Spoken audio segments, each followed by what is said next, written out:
Dobisa ძვირფასო მაყურებლებო, ეთერშია სალტე გადაცემით პოლიტიკის საათი, ჩვენი დღევანდელი გადაცემის სტუმარია ჩემთვის ძალიან საყვარელი რესპონდენტი, ექიმი და ძალიან კარგი ქართველი გია ნიშნიანიძე. ბატონ გიასთან ერთად ჩვენ უნდა შევაფასოთ ერთი წელი როგორი იყო საქართველოსთვის და რა გამოწვევების წინაშე დგას ეს პატარა საქართველო, როგორ შეიძლება განვითარდეს მოვლენები, რა შესაბამისი თქმედითი ნაბიჯები უნდა გადადგას ქვეყანამ იმისათვის, რომ აღდგეს ტერიტორიული მთლიანობა, მოიგერიოს საგარეო დაპირისპირება თუ ომი თუ შემოტევა, რაც ქვია ამას რაპორტზე, რასაც ახლა ჩვენ უყურებთ, ეს იქნება გადაცემის ერთ-ერთი მთავარი თემა და თუმცა გადაცემა მინდა დავიწყო ერთი ძალიან მნიშვნელოვანი თემით და ეს ეხება ძალიან მაგარ ქართველს.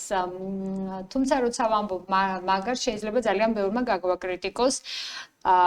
ეს ეხება მე-20 საუკუნის ბუმბერად ადამიანს იოსებ ბესარიონოვიჩი, როგორ ეძახით ბატონო გია? მოგესალმებით ბატონ გია, მადლობას გიხდით სტუდიაში მოგზაურობისათვის. მაისში უნდა აღინიშნოს 80 წლის იუბილე სტალინის.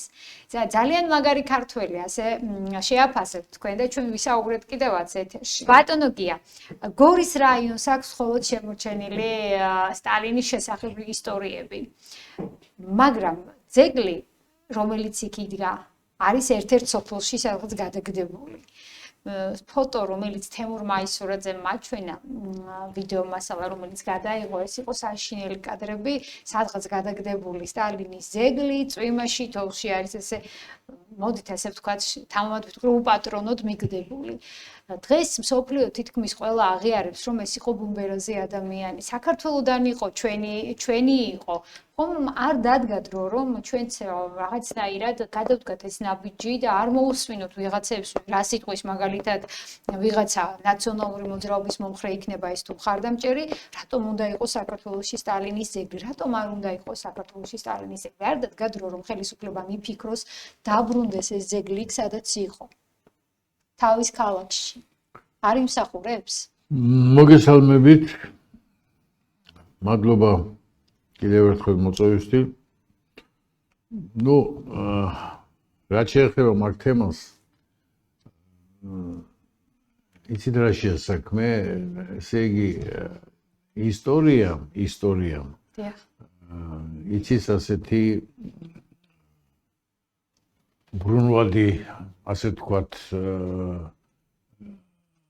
მოვლენების ბრუნვადი დაბრუნება და შემდეგ ყველაფრის თვინ თავის ადგილის მიჩენა. აქედან გამომდინარე, უკვე აშკარად გამოიკვეთა, რომ ამ დონის პიროვნება ნებისმიერი მიმართულებით გლენბალ როგორც სახელმწიფო მოღვაწე, როგორც დიპლომატი, როგორც მხედართმთავარი, რუსებს აქვთ სხვადასხვა კარგი სიტყვა, გასუდარსტვენიკ. აი ქართულად ჩვენ ვეძახით სახელმწიფო მოღვაწეს, აი გასუდარსტვენიკ უფრო ღრმად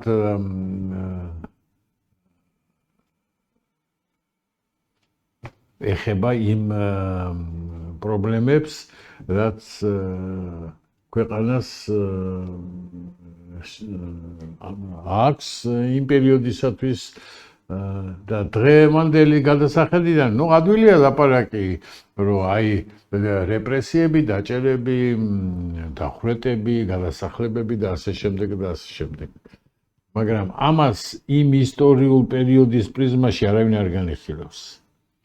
კიდევ ერთხელ ვიზახე, მსოფლიოს არ ყავდა მისი დონის პიროვნება მე-20 საუკუნის ეს რასაც ჩვენ მოვესწავლით. და იმის მაგივრად, რომ ქართველმა კაცმა იამაყოს, რომ მსოფლიო ისტორიაში ქართველი კაცი სხვათა შორის მეორე ქართველთან ერთად. ხო, მას სხვათა შორის ბევრს არ ახსენებენ, ეს არის ლავრენტი ბერია. ხო, მეორე ქართველთან ერთად შესულები არიან მსოფლიო ისტორიის ანალებში და მათ იქიდან ვერავინ ვეღარ ამოშლის. ეხლა რა ვქნათ ჩვენ დაუჯეროთ მე გვარებს პერსონალს არ დავასახელებ ვიღაცეებს ну გნებავთ ეს იყოს ასპინძელაშვილი, პეტრიაშვილი, გნებავთ ნიშნიანიძე, გნებავთ ვინც გნებავთ.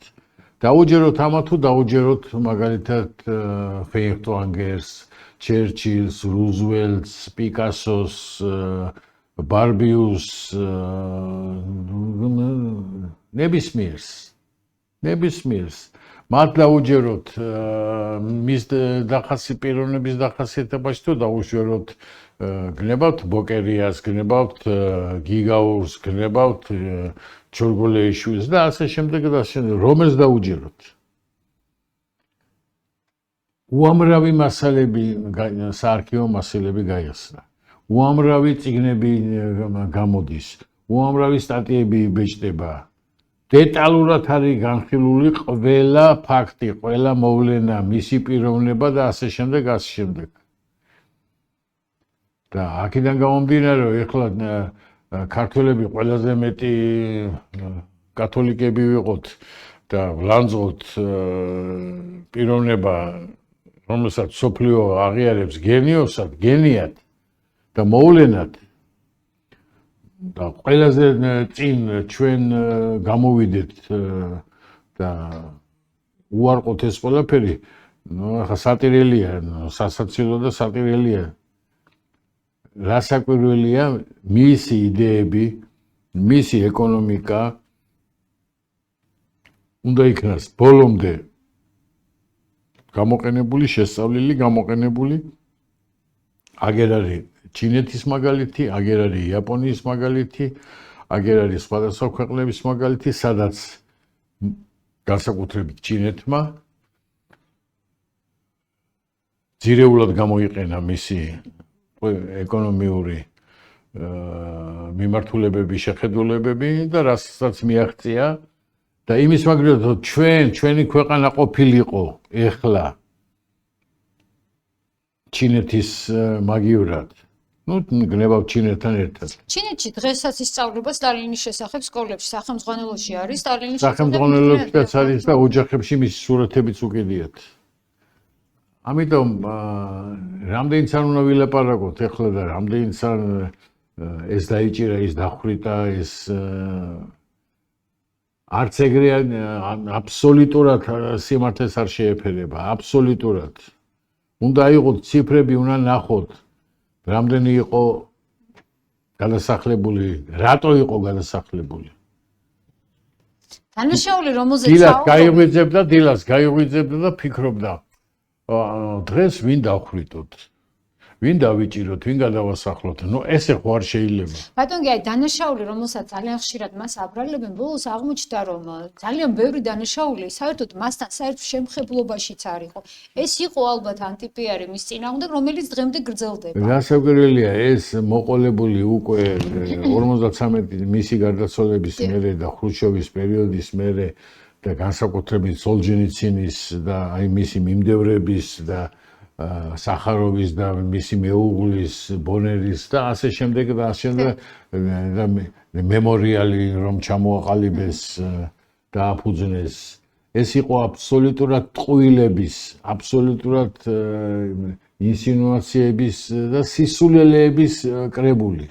აბსოლუტურად. რო ვერაფერი ვერ მოუგონეს, რო ვერაფერი ვეღარ დაუკავშირეს ამ ყველანაირი სიბინძურე, რაც კი ის თვითონ წერდა, რომ მე უამრავი ჩემი გარდაცვალების მერე უამრავ სიბინძურეს მომაწერე. ხო, თვითონ წერდა სხვათაშორის. აქედან გამომდინარე, რაც დაჩქარდება ეს პროცესი და სასაცილო ის არის, რომ 80 წელიწადი აი ეს მსოფლიო ლიბერალიზმი ებრძვის მიცვალებულს და იმის მაგივრად როგორი ძლიერი იყო რომ იცვალა. ესე იგი რა ძლიერი უნდა იყოს მისი მარტო პიროვნება არა. ყველაფერი რაც მის გარშემო რა ძლიერი უნდა ყოფილიყო, რომ დღეს ესე იგი უკვე აი ამ სიცოცხლის ბრძოლამ, იდეოლოგიურ ბრძოლამ 14 წლის წინ კაცი გარდაიცვალა. მაგრამ შიში იმისა, რომ შეიძლება მისი იდეები დაბრუნდეს, იმდენად დიდია. ხო? თქვენ წარმოგიდგენიათ, რომ ქვეყანას 35%-იანი ეკონომიკური ზრდა. 35%-იანი. ეხლა რომ ვინმე დაწეროს და არ იყოს ეს ყველაფერი ცნობილი, გეტყვიან რომ სისულელია ტყუილია, როგორ შეიძლება, ხო?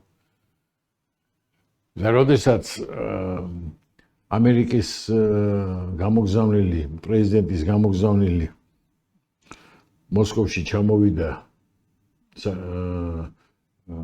სახელმწიფო მდივანი ჰოპკინსი და უკან დაბრუნდა, მან გადასცა რუზველტს. მე იქ რაც ვნახე, თუ ეს ასე გაგრძელდა, 10 წელიწადში ჩვენ ჩამოვრჩებით და ასეთი ომი გადაიტანოს კაცმა, ასეთ ომში გამარჯვებული გამოვიდეს და ამის მერე 46 წელს გააუქმოს საკვების ტალონები, რომელიც ინგლისში 51 წელს გაუქმდა და შემდეგ ყოველ წელს ფასები დაწება მოახდინოს. დაიწყოს ასეთი აღადგინოს ეს დანგრეული, გაუბედურებული მშენებლობა და არც ერთი კაპიკი არ აიღოს სესხად. მე ხაც ვფიქრობ, რომ ვკითხულობ ხანდახან. როგორ მოახერხა ეს ბატონო გია? აი, იცით, აი ვერ გეტყვით, მაგრამ ერთი რამე დაუჯერებელია, წარმოუდგენელია. აბსოლუტურად არ შეიძლება ეს აღიქვას ადამიანმა შესაძლებლად, როცა ადამიანი ტანკს უვარდებოდა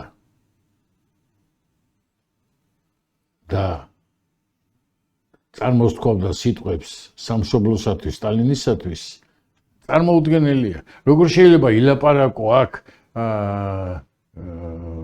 პიროვნების კულტზე, ხო? ნუ ეხლა დღეს უცებ რომ რომელიმე სახელმწიფოს მეთაურის სახელით ვიღაცამ თავი აიფეთქოს. გჯერავთ ეხლა მისი. აი როგორ შეიძლება, ხო? ანუ აი რამდენმა არც იცის ეს თაობამ რომ ასე ანუ ხალხმა თავი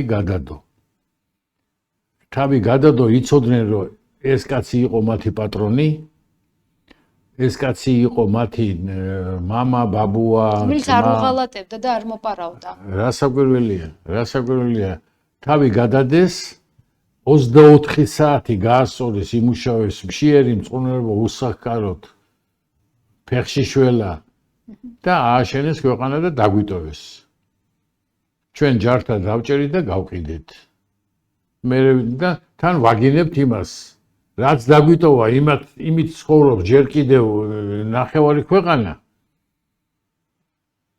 მეორე ნახევარი ცოტა სხვა რამითაა დაკავებული. ბატონ გია, თქვენ მოგიხსენებათ, რომ ძალიან ბევრ დანაშაულში ამხელენ სტალინს და ძალიან ბევრ რამეს აბრალებენ და თქვენც ბრძანეთ, რომ თავად დაწერა, როდესაც არ ვიქნებით ცოცხალი, იმდენ რამეს დამაბრალებენ, წარმოუდგენელი იქნებოდა და პრინციპში ახდა კიდევაც მისი ეს წინასწარმეტყველება. მაგრამ მას მიაწერენ ასევე ავტონომიების შექმნა საქართველოში და საქართველოს გასაბჭოებას, ქართული მიწების დაკარგვას და სხვა მრავალ დანაშაულს. ფაქტები ხარ, რასაც ვისაც აინტერესებს, ვინც რამეს წაიკითხავს, ეს მით უმეტეს დღევანდელ ეპოქაში ძალიან მარტივია ამის წაკითხვა, ნახვა, მოძება ინფორმაციის, ცოტა სხვას მეტყველებს ეს ფაქტები. რატომ არის მუდმივად ეს თემა, რომ ეს ავტონომიები სტალინმა შექმნა შეგნებულად, მიზანმომართულად იმისათვის, რომ დაექცია შემდეგ ქვეყანა და საქართველოს შემდეგ ქონოდა ეს პრობლემები. როგორ ფიქრობ დღეს რატომ მას ხუმაბრალებდნენ იმას, რომ არ არის კაცი, არ არის პრობლემა, ეს თქვაო, ეს სტალინის ცნობილი ფრაზა არის, მაგრამ ყვილია აბსოლუტურად. ეს რეალურად აბსოლუტურად ყვილია. ვინც მაგას წერს, მაშინ გაგვიდოს ფაქტები. სად ნახა, სად წაიკითხა, წყარო სად არის. რაც შეეხება ავტონომიებს, საქართველოს ჰქონდა ორი ავტონომია და ერთი ოლქი. რუსეთის ფედერაციას ჰქონდა დაახლოებით 40-45 ავტონომია. ეს არ იყო მარტო თქვენ ერთი რამე უნდა გაითვალისწინოთ, რომ 34-35 წლამდე სტალინის ძალაუფლება აბსოლუტური სრული არ ყოფილა. და ძალიან დანის პირზე სჭირდებოდა მას გავლა, რომ თავისი შეხედულებები გაეტარებინა. ეგრე იყო. და ეს ავტონომიები ბევრად უფრო ადლე ჩამოყალიბდა. ყველა რესპუბლიკაში აბსოლუტურად. ყველა რესპუბლიკაში. ხოლო შემდგომ მათი ესეთი ერთი ხელის კონსტიტუციაში იყო ისეთი მუხლები ჩაწერილი, რომ ერთი ხელის მოსმით მათი გაუქმება შეუძლებელი იყო. ერთი ავიღოთ აჭარის ავტონომია. აჭარის ავტონომია მიბმული იყო თურქეთის პრობლემასთან, ყარსის ხელშეკრულებასთან, ასე შემდეგ, იქ ბევრი პრობლემებია. პრობლემატური იყო აფხაზეთი, ხო? ბოლო-ბოლო ხო დაგვიდგა ის პრობლემა.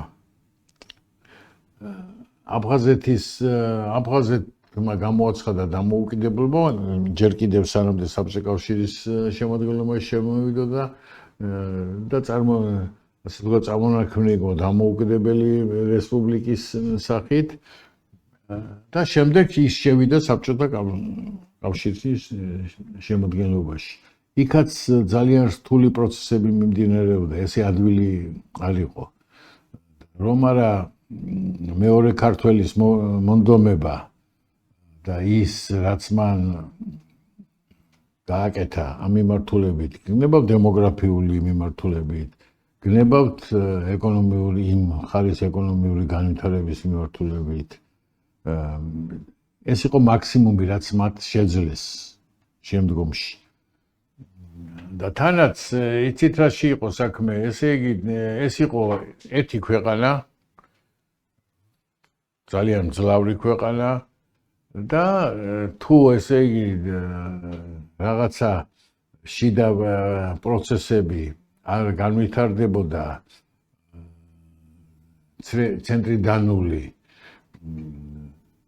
გამოსვლის სურვილები, სეპარატიზმის ნიშნები და ასე შემდეგ, ამ წარმონაქმნებს არაფერი არ ემუქრებოდათ, არც რესპუბლიკებს, არც მაგრამ ნუ აი რაც მოხდა აფხაზეთში მაგალითად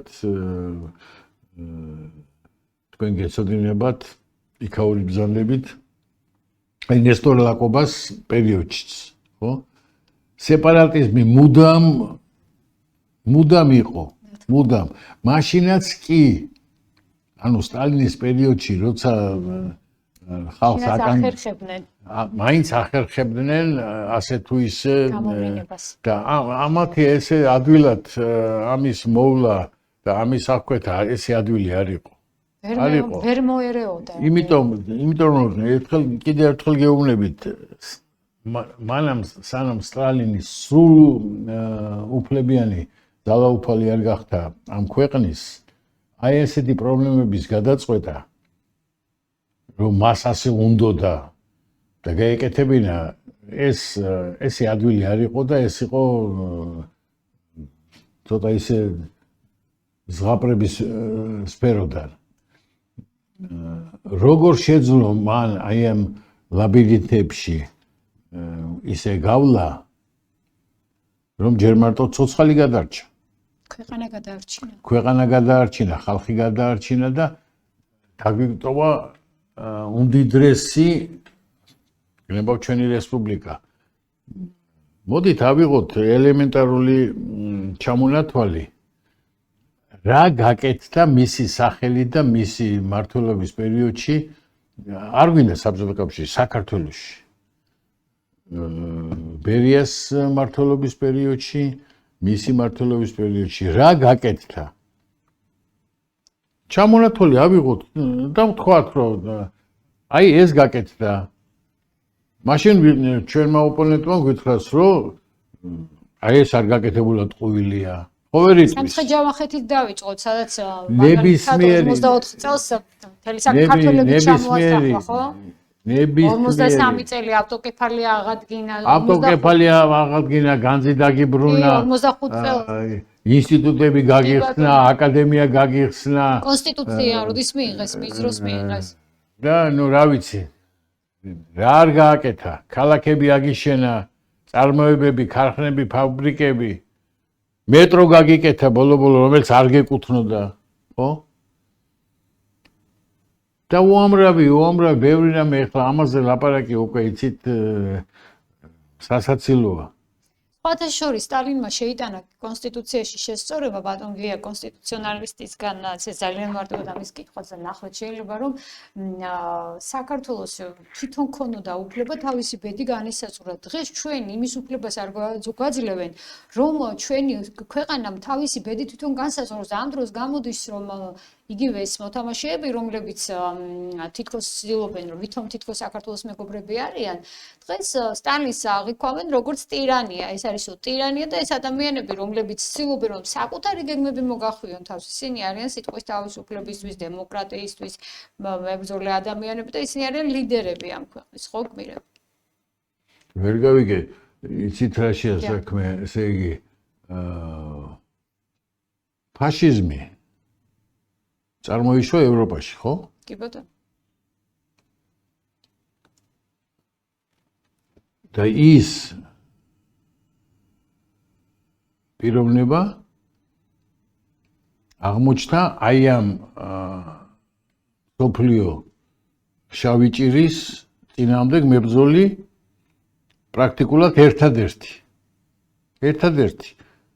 მეორე ფრონტი და ეს ბოდიში და ეს ჩვენი მოკავშირეები, სტრატეგიული პარტნიორები, მოკავშირეები 44 წლამდე გარდა იმისა, რომ ლენდ-ლიზით გვეხმარებოდნენ ჩვენ საბჭოთა კავშირი, მაგრამ იცით რა შეასაქმე, აი მე და თქვენ ვართ მოკავშირე და ერთად მივდივართ ომში. მე ომობ, შენ ჯერჯერობით თავს იკავებ, მაგრამ მეხმარები რაღაცით მე.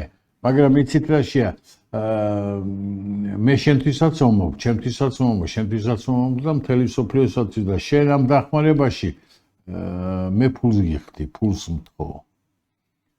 ნუ რა გითხრათ ახლა. ამერიკამ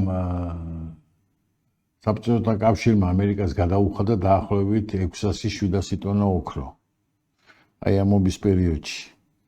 მას სჭირდებოდა სამხედრო ტრანსპორტი, მას სჭირდებოდა უამრავი რამ, ხო? რაც მან შეძლო. მანამდე ეს ქარხნები მუშაობდნენ, უშვებდნენ პროდუქციად, სამხედრო პროდუქცია, მაგრამ ბევრი რამე არ ქონდა და აკლდათ. და იმათ ეხლა გვეუბნებიან, რომ არა ამერიკული დახმარება სტალინი ომს ააგებდა. ეს ხო სისულელია. რას კი ხომ სააგებდა? ბატონო? სად რა დახმარება იყო? ძალიან არა იყო, გადამწყვეტი არ იყო ეხლა ისე. როგორ არ იყო? ძალიან დიდი დახმარება იყო, საკვები ან ყველაფრიანად. კი, საკვები კი, მე სხვა რა. სატრანსპორტო საშუალებები, სუდაბეკერები. მაგრამ განსაზღვრელი არ იყო მოგებისთვის. მაგრამ იმისათვის, რომ ეს ყოფილიყო უამისოდ დავიღუპებოდით, ეგ აბსოლუტური ტყუილია. კი, აი მაგრამ აბსოლუტური ტყუილია. და გარდა მაგისა იმდენი ცოდვა აქვთ მსოფლიო ისტორიის პერიოდში იმ ჩვენს მოკავშირეებს ხო ინგლისი მსოფლიო კოლონიზატორი ამერიკის შეერთებული შტატები ავიღოთ გნებავთ მათ მოიყვანეს ხელისუფლებაში ჰიტლერი თავის ნაციონალ ფაშიზმით ისინი აფინანსებდნენ განსაკუთრებით ერთი ეროვნების წარმომადგენლები აფინანსებდნენ თვითონ აი ამ რეჟიმს და ომის პერიოდში სხვათა შორის მასალებია წაიკითხეთ საწვავს ნავთობს და ტექნიკის საწვავს აწვდნენ ჩვეულებრივად ისე რომ აქ ორმაგი ბუღალტერია და ცოტა ისეთი დამოკიდებულება თუ იცით რა თუ ყველაფერზე არ ითქვა სიმართლე რა თქმა უნდა ბატონო არაფერი აბსოლუტურად ყველაფერს ფასი ეკარგება არ შეიძლება ეს ილაპარაკო და ჰაერიდან ტყუილები ილაპარაკო უნდა თქო ყველაფერი რა იყო როგორ იყო რა იყო ის მოლოტოვ-რიბენტროპის პაქტი რომელსაც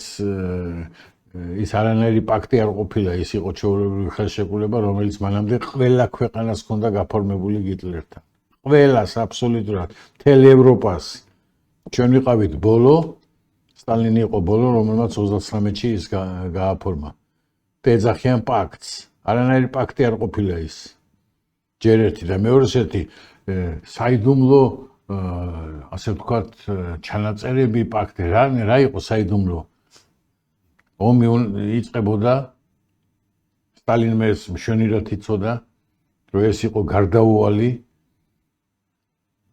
და მან მოიგო ელემენტარულად 2 წელი და რაც შეეხება იმ პუნქტებს რაც პოლონეთის გაყოფას ეხება ამაზე ანუ დაიწყებოდა ომი ჰიტლერი ომს გამოუცხადებდა პოლონეთს შევიდოდა მთელ პოლონეთს დაიკავებდა მან გააკეთა ისე რომ ნახევარი გადაარჩინა პირიქით ნახევარი მაინც გადაარჩინა მიიერთა და ბუფერი გაიკეთა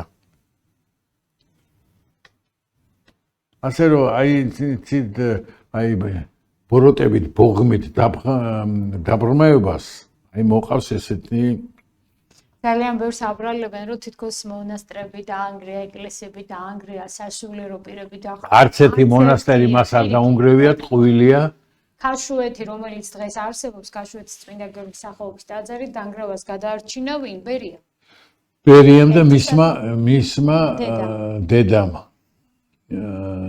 გარდა მაგისა ღვთის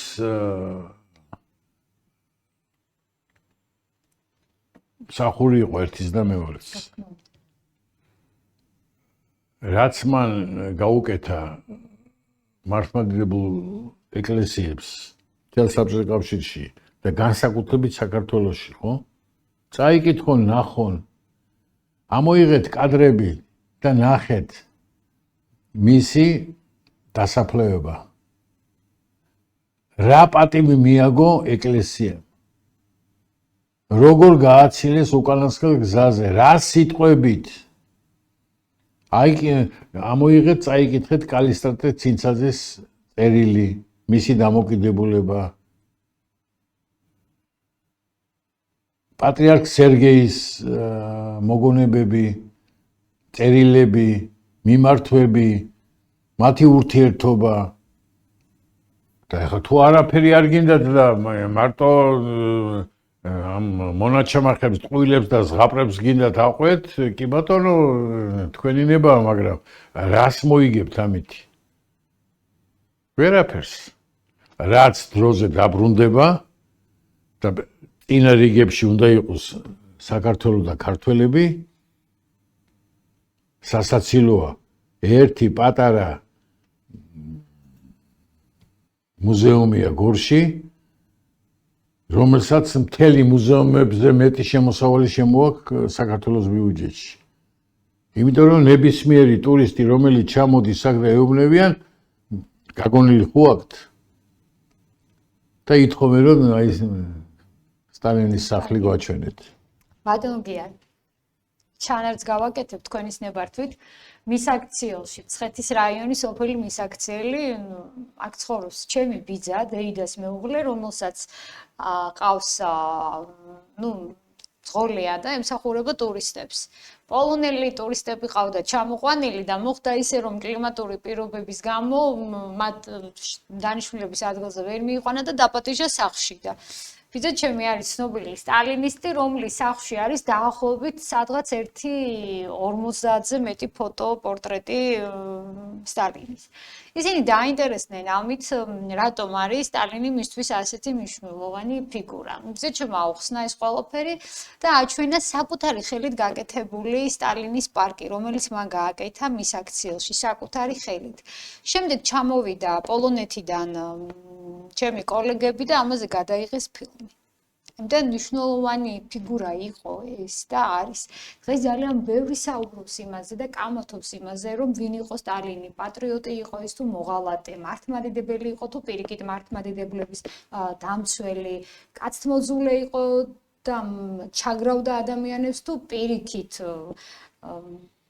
სხვა პოზიცია ჰქონდა საერთოდ და ამიტომ ამ კითხვებს პასუხი არც სჭირდება, იმიტომ რომ ამას მისი ბიოგრაფია და მისი გაკეთებული საქმეები ალბათ ამბობენ და აქედან გამომდინარე მე მაინც იმ კითხვით დავასრულებ ამ გადაცემას თქვენთან ბატონო ხომ არ დადგა დრო რომ საქართველოში ღირსეულად მიაგონ მას პატივი და ის ძეგლი სადაც იდგა დაბრუნდეს ეს ძეგლი მხოლოდ ერთი ლანძღვა გენება მხოლოდ მისი და იმის თქმა რომ ის იყო ტირანი ეს არ არის ეს ვერ გადაფარავს იმ საქმეს რომელიც მას აქვს გაკეთებული და არა მხოლოდ მას რა თქმა უნდა მასთან ერთად კიდევ ერთ დიდ ქართველს ლავრენტი ბერიას კიდევ ერთხელ გეუბნებით იქნებ იფიქროს ამაზე დრო მოვიდა და მე უბრალოდ ჩემას მარტო ჩემას არა ძალიან ბევრი ადამიანის ას გამოთქვა მე ჩამითორონ ეს სუბიექტურ აზრად კარგი იქნება თუ ქართველები ჩვენი ქვეყანა და საქართველო აი ამ თემის გამოწევის ავანგარდში იქნება თორემ დაგვასწრებენ, სხვები გააკეთებენ და ჩვენ ისევ კუჩი მოჩანჩალეს როლში გამოვალთ. არ გვეკადრება საამაყო მსოფლიო დონის საამაყო პიროვნების მშობელი ქვეყანა ვართ. არ გვეკადრება. აიღეთ ხალხო, ნუ ხა თუ არაფრის გაგება არ გინდათ, აიღეთ ნაპოლეონის და საფრანგეთის დამოკიდება მის მიმართ. ხო? ნაპოლეონზე დიდი ასე ვთქვათ ტირანის წარმოქმნა ძნელია. ხო? თანაც ბოლოს დამარცხებული ნაპოლეონის ფრანგები აღმერთებენ. და ჩვენ რა გვჭირს? რა გვჭირს ასეთი? თქვა სიმართლე ყველაფერზე. რატო, რისთვინ, როგორ იყო და იმ 4 მილიონი ის ყოფილა თურმე იმ პერიოდში დამსმენი, 4 მილიონი. საინტერესო ამ 4 მილიონიდან პროცენტულად ქართველები რამდენი იყვნენ? არ ყავდა. მამას შვილი მამას ასმენდა და ძმა ძმას და მეზობელს და ძმაკაცს და ახლობელს და მწერალი მწერალს. და ტიციან ტაბიძე, პაოლო იაშვილი და ასე შემდეგ. ამოიღონ და თქვან. ვინ რა როლი ითამაშა ამ პერიოდში? მიხეილ ჯავახიშვილის და ასე შემდეგ ასე ყველაფერი. იყო თუ არა იმ პერიოდში თბილისში, საქართველოში ფაშისტური ორგანიზაცია. არალეგალური. თუ გადავხედავთ ისტორიებს და თუ კი დავაყნობით აი თქვენი გამოცდილების ადამიანებს იყო. ვისთანაც მე კომუნიკაცია მაქვს რასაც არა, რაც კი რომ ეს ოფიციალურად არის დადასტურებული. მე არ მინდა ეხლა გვარების და სახელების დასახელება. ასპირანტების საქმე ერქვა მაგ საქმეს. ცნობილისა. ვინ იყვნენ წევრები? გამოვიდნენ და თქვენ ამოიღონ ის სია და არქივი და ნახონ. ვინ იყო ხელმძღვანელი ორგანო? შტაბიბინა ავჭალაში ჰქონდათ. და ვინ იყო ამ ფაშისტური ორგანიზაციის გარე წევრები? და როგორ ოცნებობდნენ გერმანელების შემოსვლაზე, რომლებიც გაანთავისუფლებდა ამ ქვეყანას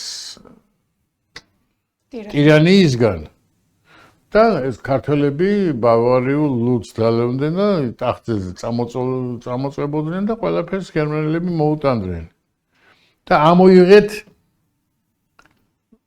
კავკასიას მომდგარი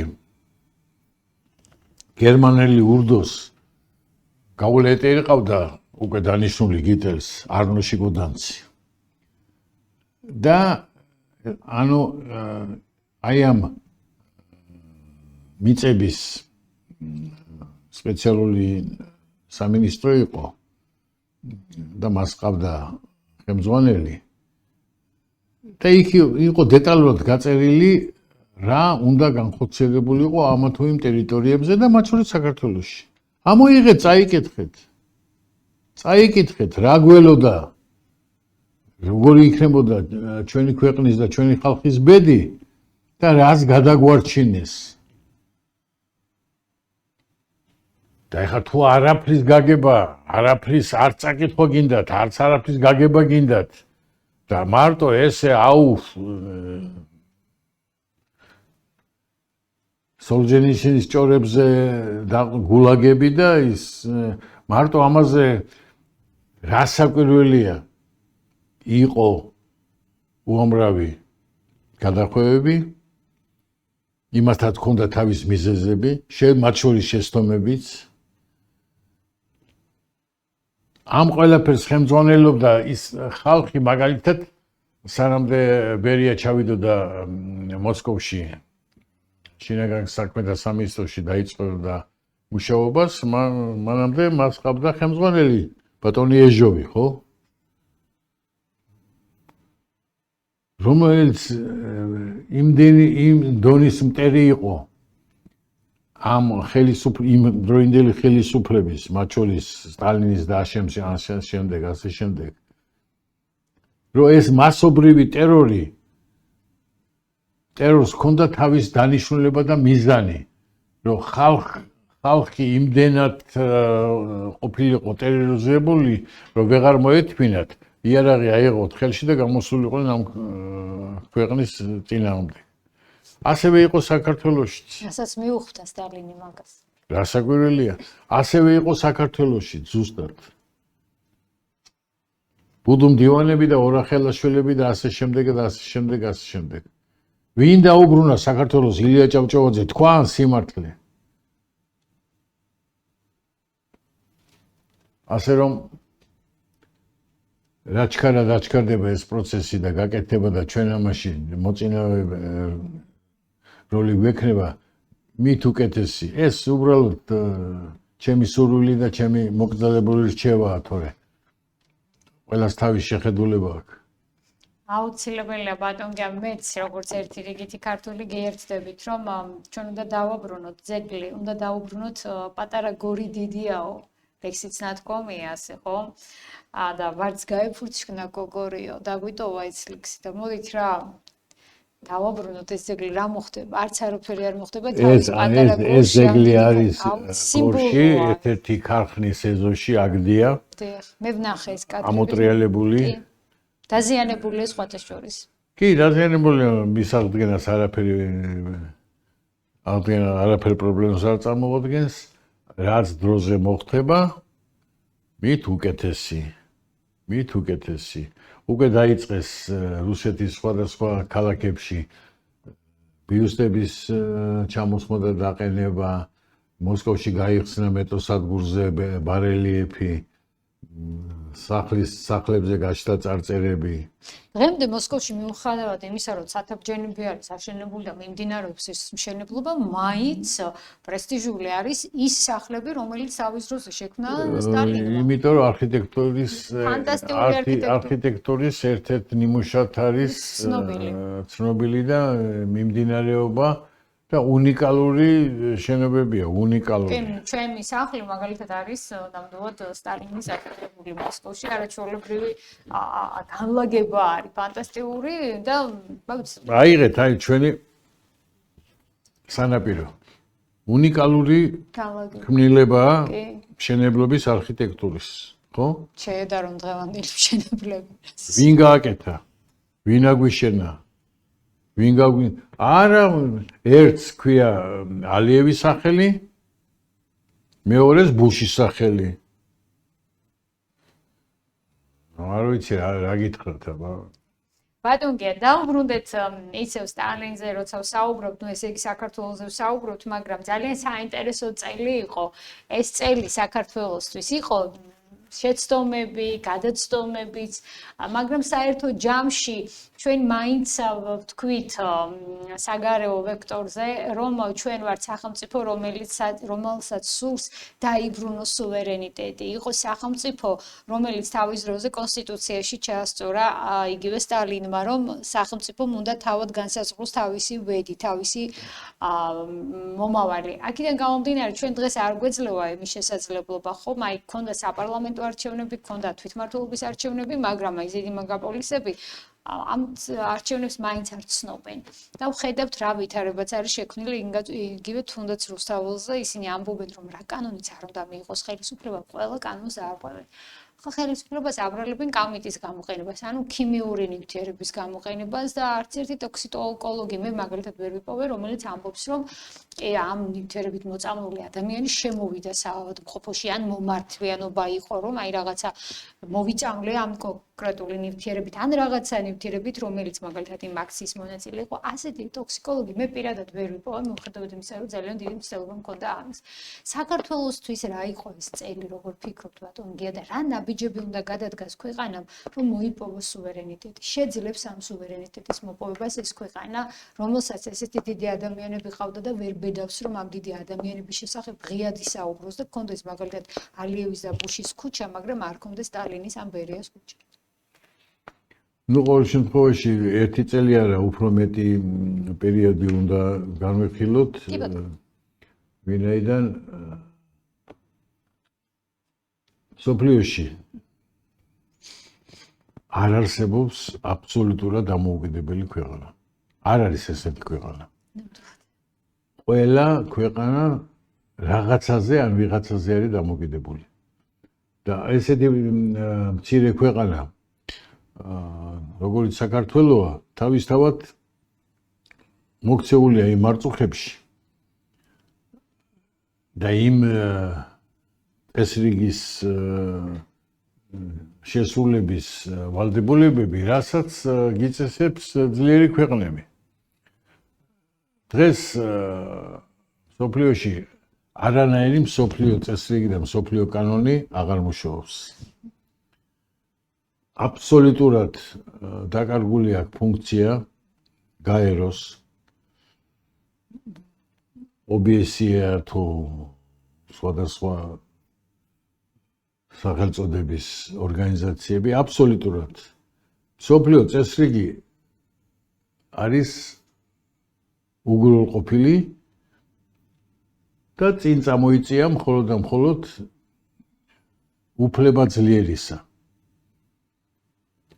და ყველა მცირე ქვეყანამ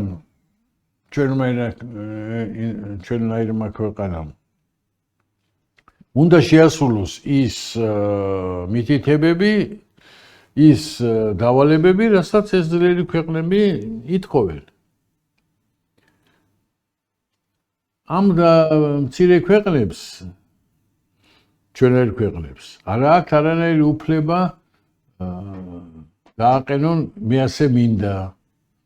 ჩემი ქვეყნის ინტერესები, ჩემი ქვეყნის სუვერენიტეტი იყოს მხარე, არა აქვს ამის უფლება. ისინი უნდა დაელოდონ იმ გადაწყვეტილებებს, რასაც მიიღებენ ეს ძლიერი ამა ქვეყნისა და ესე დღეში ვიყავით ჩვენ.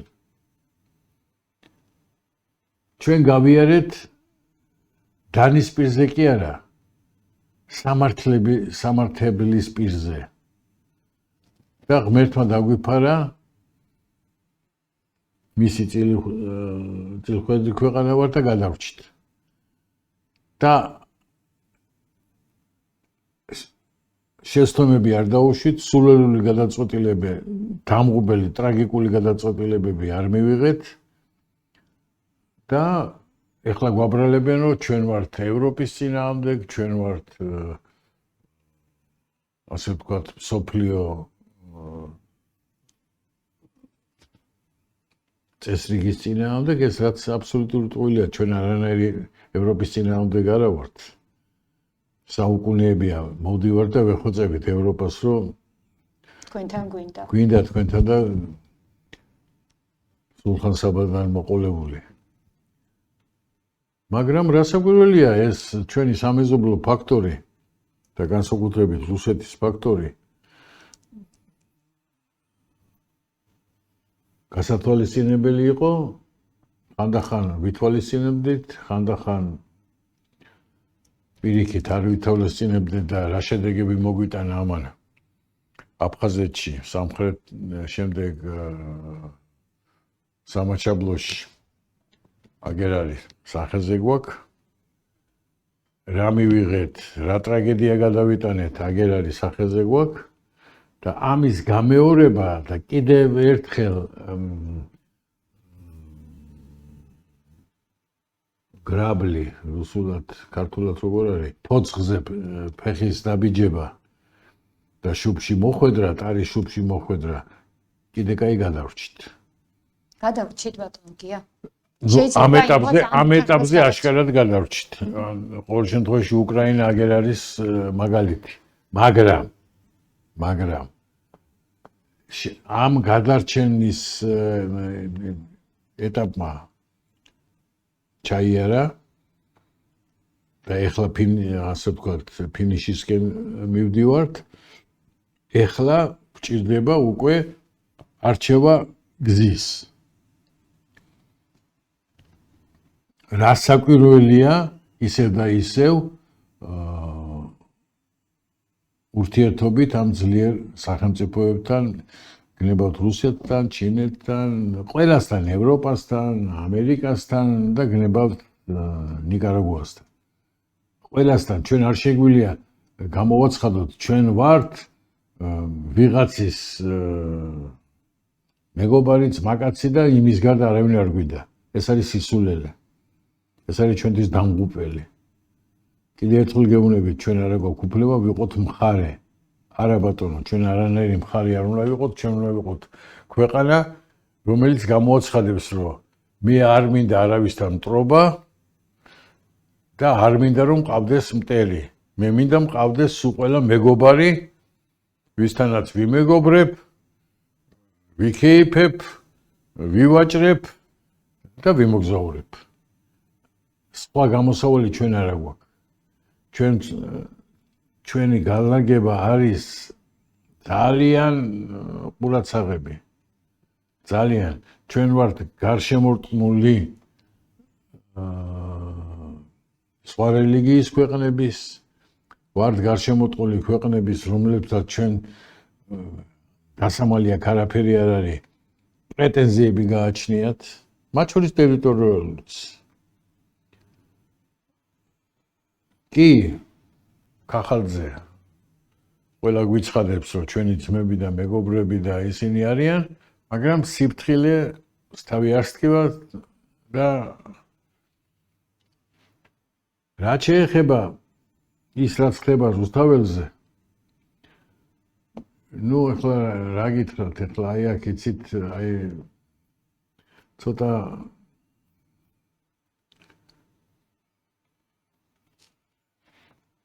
ეხლა დაბრალება იმისა, რომ ქვეყნის ხელისუფლებამ სასიკვდილო საწამლავი გამოიყენა თავის მოსახლეობის წინააღმდეგ და უნდა მათი მოწამლა.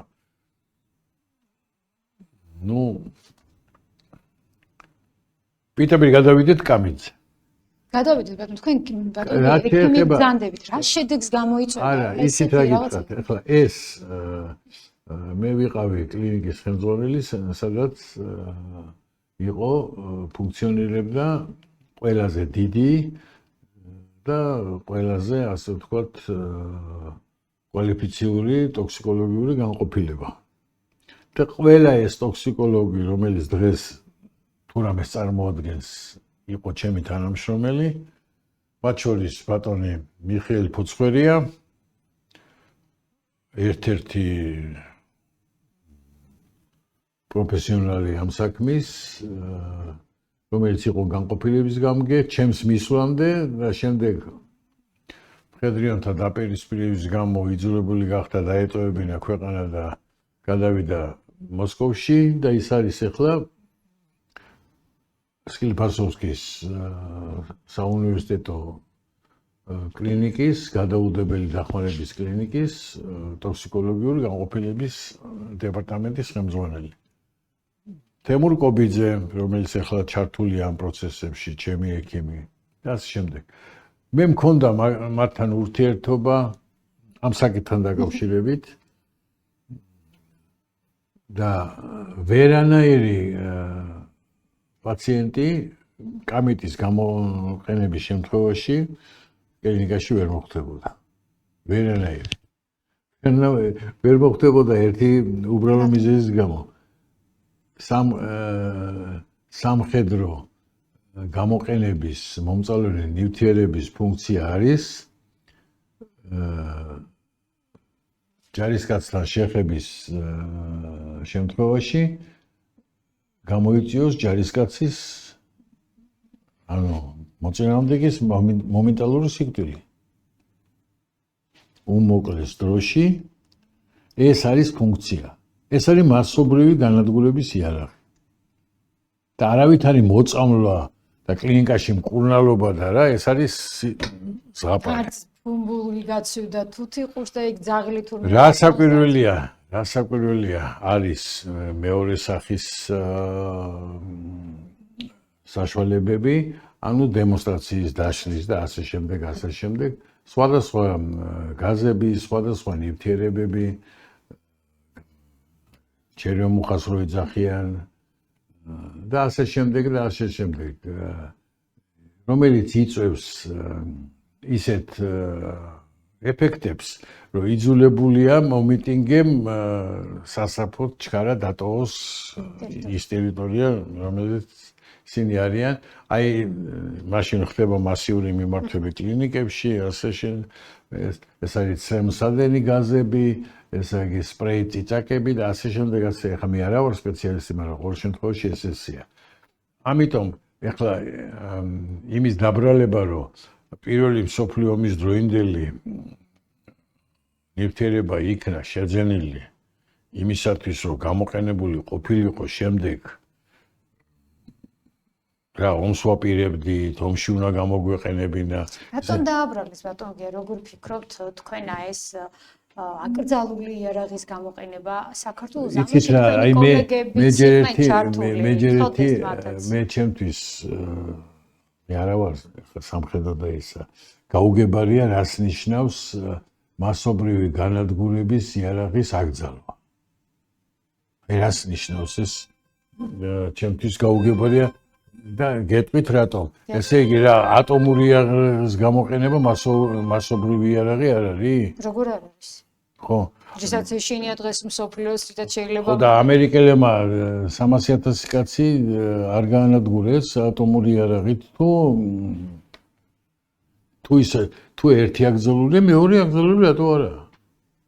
თუ ამით შეიძლება ხალხის დახოცვა და ამის დაშანტაჟება მთელი მსოფლიოში, რა დააშავა მაშინ ამ ბუნჩულა კამიტმა?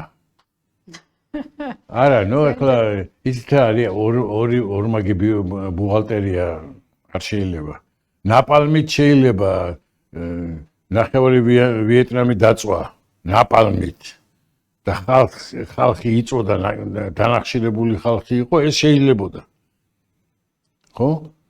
და ეხლა ვიღაცა ცრემლი წამოვიდა, ვიღაცა დაზიანდა, ვიღაცამ დაზიანება მიიღო და ისა და რაღაცა ეხლა სახელმწიფო იმისთვინარი რომ თავი დაიცვას და დაიცვას თავის მოქალაქე, ხო? მაგრამ მოიგონე ესეთი რამე, რაც ეხლა ცოტა სინამდვილესთან ახლო უნდა იყოს. ეხლა იგონებ კამიტი. თან მარტივად გადასამოწმებადია ეს ინფორმაცია და მარტივად შეიძლება როგორ რანაირად თუ მოხდა, ნუ ეხლა შეიძლება თქვა რომ იმდენად ძველი იყო ვადაგასული რომ დაკარგა მოქმედების სიძლიერე და არავინ არ დაიღუპა.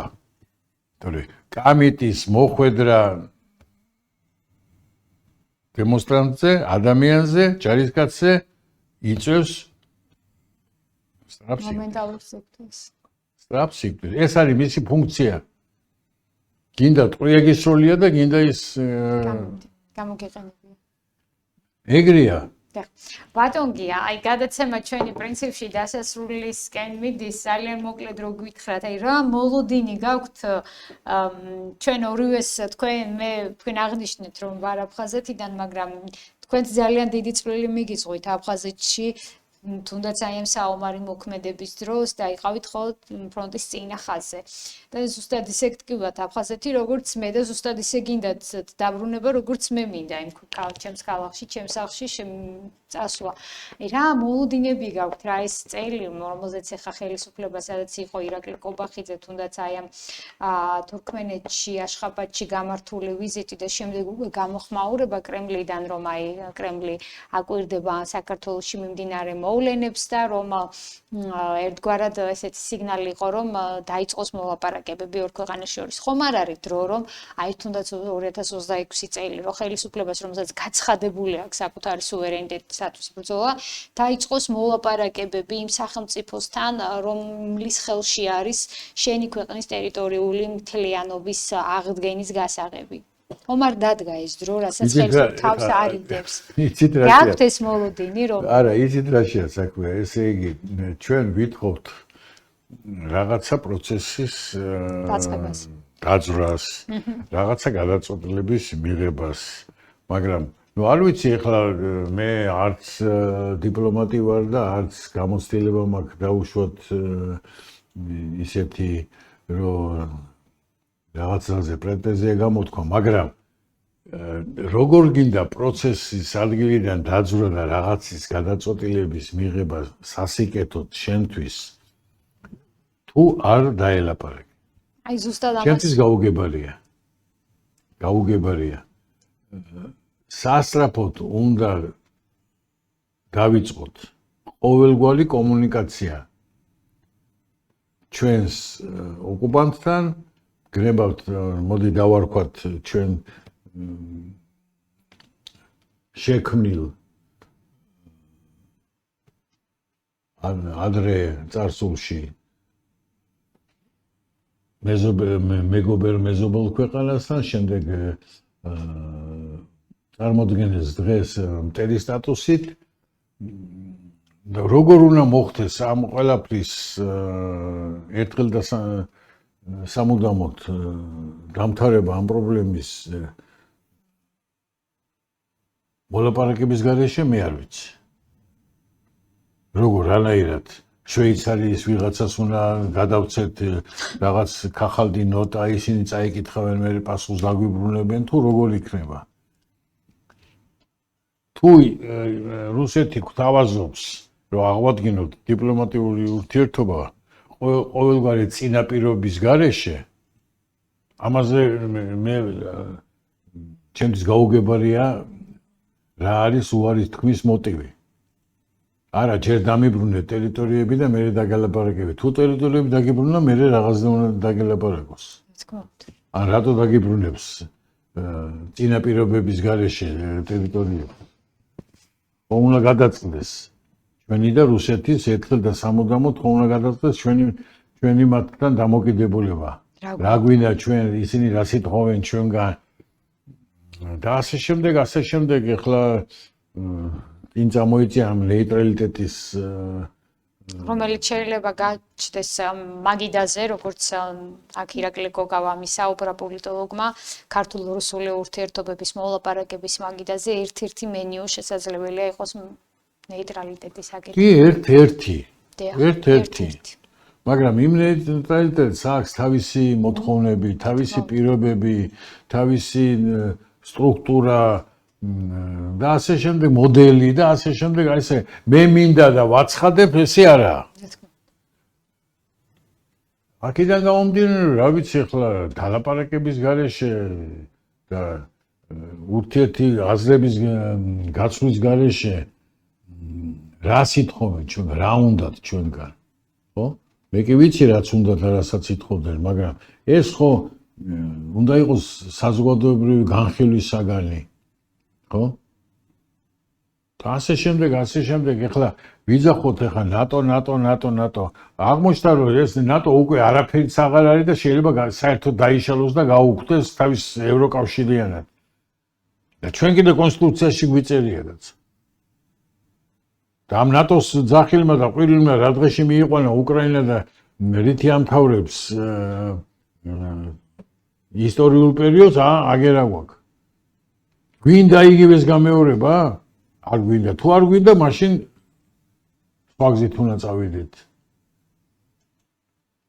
რა ვიცი, მე ყოველ შემთხვევაში მე იმედება ახალგაზრდა ხალხია ეს ჩვენი პოლიტიკოსები, მათი ხელმძღვანელიც არ არის უჩვენო პიროვნება, უჩქუო პიროვნება და შეიძლება სხვაზე მეტად წინ იყურება და რაღაცები გათვლილი ექნება. იმედია, ნახოთ ბატონო გია და დავაკვირდეთ როგორ გამვითარდება პროცესები. მე დიდი მოლოდინი მაქვს და სურვილიც მაქვს რომ ბოლოს და ბოლოს დადგება ეს საკითხი ტერიტორიული მთლიანობის აღდგენის. აი ძალიან მინდა რომ ძალიან მალე დადგეს ეს საკითხი.